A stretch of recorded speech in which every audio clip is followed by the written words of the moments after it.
I mean, Crimson Tide is perhaps the best known Hollywood submarine film alongside The Hunt for Red October. But I think Crimson Tide, for a long time, it's been a personal favourite of mine. I think it's a personal favourite of yours as well, isn't it?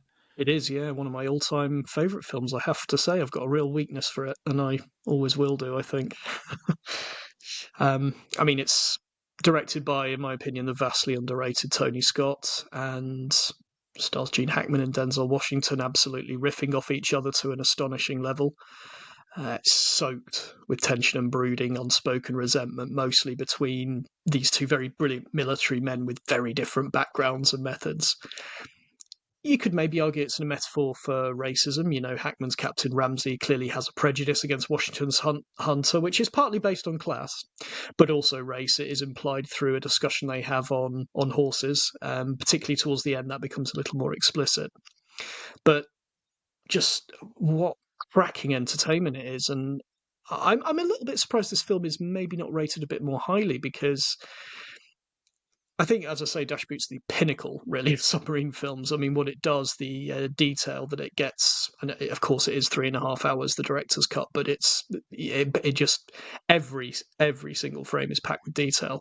But Crimson Tide certainly has that care and craft to it also, and I don't think there's much between the two films.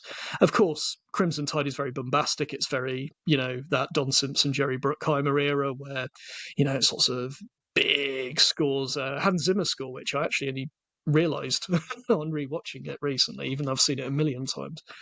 But it's all very tub thumping, isn't it? And very Hollywood, very much that kind of film. But that belies a lot of attention to detail in the setting, the environment, and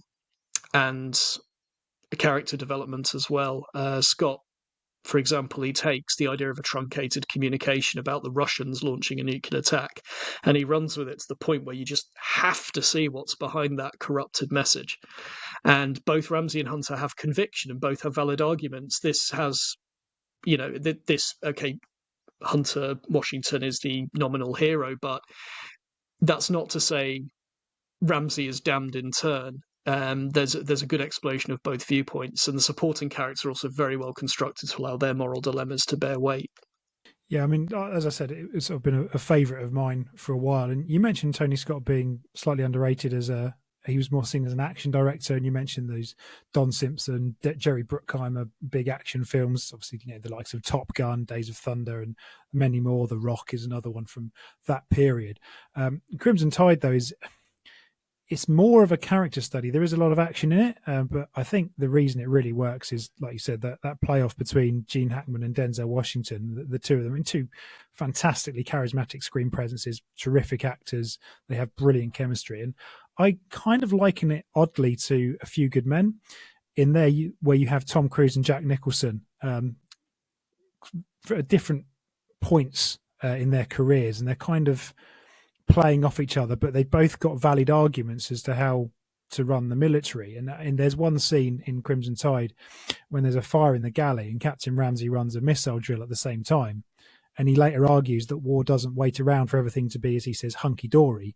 And you're like, well, he's absolutely right. Of course it doesn't. If you're going to have to go to war, they're not going to wait for everything you all to be ready and everything to be perfect on the home front. Hunter, though, he's right, but Hunter feels that the man that died may well have been saved were it not for the drill. And you can see his point of view. It's like, why are you running a missile drill now when the ship's on fire? And the interplay between the two is just absolutely brilliant. And the plot sort of neatly revolves not around the conflict or what is happening beneath the surface, escalating to something that almost borders on civil war. And there's some absolutely brilliant dialogue, some of it written by Quentin Tarantino. But I love the one line that Ramsey says, "We're here to preserve democracy, not to practice it," which is just a terrific line. But then ultimately they do have to reach a sort of agreement, and it hinges on a sort of democratic say-so and the two of the men agreeing to get the message or not, and that disagreement is what causes the mutiny. Interestingly, it's very loosely based on a true story, actually, from the Cold War, when two Russian officers wanted to launch a nuclear weapon, but they needed three to agree as per protocol, and the third said no, and they waited till they got to the surface to find out whether they should do it. And just a sort of little side note, as all these films, there's elements of truth in them, but I mean it really is terrific, and it really crackles along.